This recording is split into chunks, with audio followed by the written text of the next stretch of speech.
মাছ পালা যদি আপনার শখ হয়ে থাকে তাহলে আপনিও পালতে পারবেন।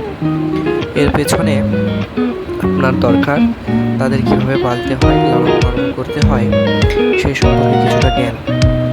আর কোনো কিছুকে পালতে হলে তাদের জন্য শখ থাকাটা যেমন জরুরি, তেমনি তাদের প্রতি ভালোবাসা থাকাটাও জরুরি। অনেকেই মনে করে যে সুন্দর লাগছে নিয়ে আসছি রেখে দিয়েছি, তো এমনটা নয়। আপনার মাছ বা যে কোনো পশু পাখিকে পালতে হলে তাদের প্রতি অবশ্যই সময় দিতে হবে, আপনার এফোর্ট দিতে হবে। সো তাহলেই তারা সুস্থ সবল সুন্দর থাকবে। অনেকেই বলে তারা মাছ নিয়ে আসতেই মারা যায়, এই হয়। তাদেরও তো যত্নের প্রয়োজন, আপনি যত্ন না করলে তারা কীভাবে বাঁচবে? সো যদি শখকে বাস্তবায়িত করতে চান তাহলে তার জন্য আগে সেটা সম্পর্কে জ্ঞান অর্জন করুন,